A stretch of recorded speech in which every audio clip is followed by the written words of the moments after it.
please stop saying these. I want everyone who's watching to stop and to think.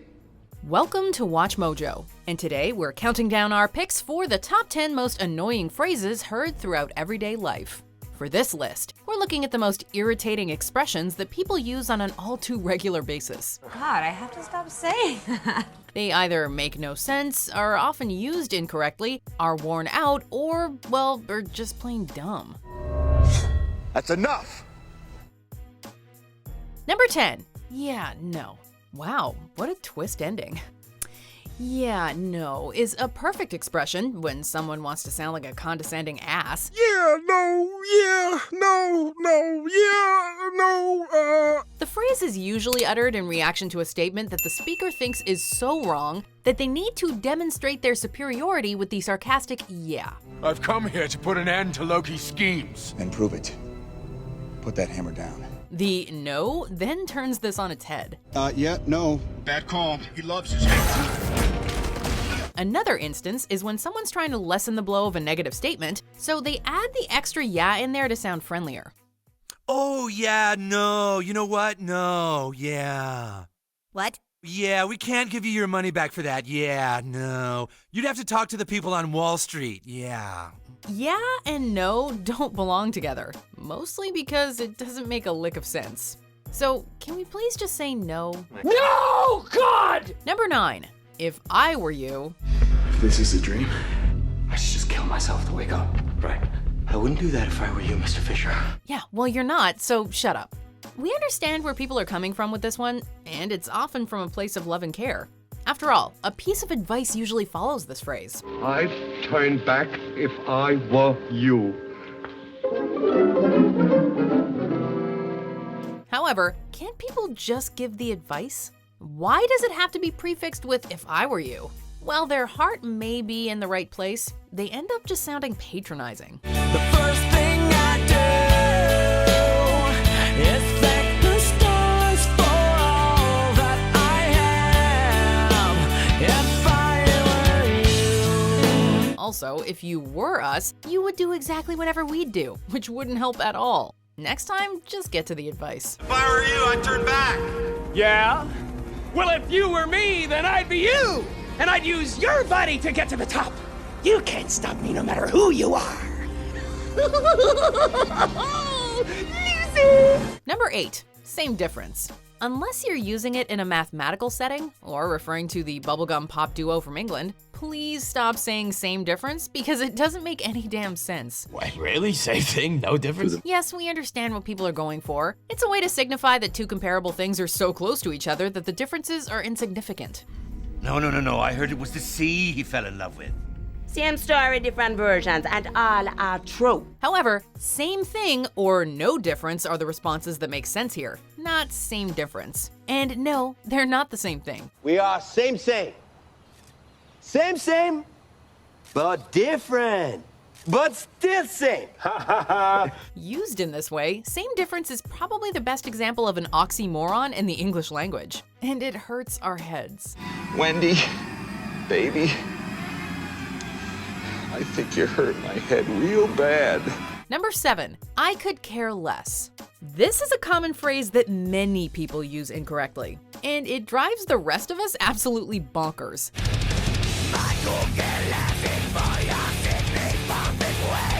This phrase is inevitably used in a snarky manner whenever someone doesn't care about something. As in, I could care less that Game of Thrones is on tonight. No, you couldn't care less, not you could care less. Fine, says the Queen. Help yourself. She couldn't care less. She couldn't care less, though. Not she could care less. That's the one thing she'd really like you to stop saying. Because that, as an expression for not or hardly caring, just makes no sense. By saying that you couldn't care less, you're saying that you have zero interest in the subject. By saying you could care less, you're saying that you have at least some interest, which is obviously not what you intended. No, and I don't care. Number 6. Just saying. I want to cut the blonde one. What? What? What? What? What? What? What? I'm just saying. Is there a more needless phrase in the English language? Just saying always comes at the end of a sentence and serves as a needless cap. Yeah, We know you just said that. You just said it. You're here, I'm here, yeah, I'm just saying. It's about as useful as the disclaimer, just my opinion. Priya told you. Oh, what a little gossip. You know, not an attractive quality in a woman, Leonard. Not judging, just my opinion. We know it's your opinion. You just opined that something or other is true. And that doesn't mean it can't be wrong. To make matters worse, just saying usually follows something offensive or insulting. As if saying just saying immediately diffuses the situation. I'm just saying, name 2 great chick drummers. Sheila E., Meg White from the White Stripes. She can't drum. She's a better drummer than you. At least she has rhythm. Here's a tip. If your sentence needs to be followed by just saying in order to sound less harsh, you probably just shouldn't say it. I shouldn't have said that. I should not have said that. Number 5, it is what it is. Often used to express resignation or acceptance, it is what it is supposed to communicate that we should accept the way things are because we can't change them. It is what it is. It is what it is. However, the way it's phrased renders it completely vapid. Sometimes you don't know what it is until you see what it is, you know? Once you see what it is, then you can figure out, is it what it is? You understand? No, but we can move on. Yeah. Well, yeah, of course it is what it is. It isn't what it's not. How could anything not be what it is? If it wasn't what it was, what would anything be? Wait, what? It is what it is a trivial, self-evident truth, disguised as a profound life philosophy when people want to appear stoic. I guess that's the way the whole darned human comedy keeps perpetuating itself down through the generations. Number 4, boys will be boys. Word is that kid of yours is a chip off the old block. Well, one does what one can. He's in the other room. Boys will be boys. And this is how your child grows up to be a little hellion. Sometimes boys will be boys is used to laugh off daring or energetic behavior. But other times, it's used to brush off misbehavior that parents, teachers, or other authority figures should probably actually do something about. Boys will be boys. Boys will be boys. Boys will be boys. Oh, you say my kid stole another kid's lunch? Ah, well, boys will be boys. It also implies that boys' behavior is biologically predetermined, which is, at best, misleading. The reality is that boys won't just be boys. Boys will be what we teach them to be. What about, different personalities? Is a boy not being a boy when he's doing the opposite stuff? We need to move towards a new version of masculinity. One where we celebrate being a man and celebrate all of the good parts of being a man, but also one where we give men spaces to unpack all of the problematic messages that they have learned about what it means to be a man. Number 3, literally. This is literally the best thing I've ever eaten. Now, this is how you piss off a lot of people with just one word. The word literally is used to denote that something is true in an actual and not a figurative sense. As in, I literally jumped the fence. Literally is a word which here means that something is actually happening, whereas figuratively is a word which means it just feels like it's happening. But people often misuse the word to exaggerate. As in, that was so funny, I literally peed in my pants. You actually peed your pants? Do you want to change them? If you are literally jumping for joy, for instance, that means that you are leaping through the air because you are very happy. Or they'll say that a movie had them literally rolling in the aisles. So, like, you were covered in discarded popcorn and Skittles bumping into people's feet? Right? I never noticed it before, and now it's literally driving me crazy. Figuratively. Okay, maybe so, but it's no worse than you using the word literally in every other sentence. Don't they teach vocabulary in Canada? They literally don't. They literally don't. Then there's the best one. I literally died. Wow, it's incredible that you're able to tell us that. I knew that. I was testing you. Number 2, no offense, but if your statement needs to be preceded by the phrase no offense but, then just don't say it. Or say it in an inoffensive way. Do you know there's a wizard in Nepal who's growing gravity-resistant trees? Neville, no offense, but I really don't care about plants. No offense but is meant to lessen the impact of what you say next, and it's usually something insanely offensive, at which the recipient will most definitely take offense. Man, you are one pathetic loser.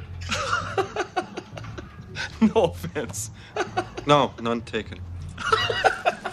If If you say like, no offense, but your new haircut is awful, that doesn't mean you're automatically granted a pass from being a jerk. That is ridiculous to the point of being offensive. Has anyone in the history of humanity ever let something go just because the person said no offense? No? Then please stop saying it. No offense, but you are a stupid asshole. Oh my god, I'm so annoyed. I mean, I can't say I don't use any of these phrases, but some annoy me so much. How about you guys? Are you triggered by or frequently use any of these idioms? What do you think we've put at number 1? Let's check out the dishonorable mentions, and then we will annoy you the most with our top pick. Oh, here are the coffee mugs. Look, John, I'm sorry. I'm not sorry, okay? I'm not gonna apologize. I'm a cocksman. Baby, I'm sorry. I'm not sorry. At the end of the day, you're another day colder. But at the end of the day, this is a game of focus. But if you know her shit and she knows yours, and at the end of the day, you still would rather give up than try. Uh-oh. Sounds like somebody's got a case of the Mondays. One day at a time, May. One day at a time. Before we continue, be sure to subscribe to our channel and ring the bell to get notified about our latest videos. You have the option to be notified for occasional videos or all of them. If you're on your phone, make sure you go into your settings and switch on notifications. Number 1, everything happens for a reason. You see that? You're meant to be here. This is special. Everything happens for a reason. We respect the intention behind this phrase, which is usually to reassure someone after something bad happens. I believe that everything happens for a reason. I believe that we were destined to get thrown out of this dump. For what purpose? To go into business for ourselves. The problem, of course, is that it's a huge cliche and completely misleading, because not everything happens for a reason. Well, everything happens for a reason. Are you really trying to tell me that things like New Orleans, AIDS, sugar-free ice cream, crack babies, Hugh Jackman, and cancer all happen for a reason? Because I'm sorry, I'm just not buying that. Or at least not a reason that helps the people who suffered the unfortunate event. Sometimes crappy things just happen. Klaus, it's just a coincidence. Violet, no, everything happens for a reason. That may seem scary, but it's the unfortunate truth. And no, just because things get better, that doesn't mean it was for the best or all worked out in the long run either. You do not get a win for dumb luck. Look, if that's the way you choose to see the world, then so be it. But don't you dare try to take this away from me. Like we said, we love the message behind the phrase everything happens for a reason, but we hate the phrase itself. Bruce, please don't do that, honey. You know that everything happens for a reason. That I don't need. That is a cliche. That is not helpful to me. Do you agree with our picks? Check out this other recent clip from WatchMojo, and be sure to subscribe and ring the bell to be notified about our latest videos.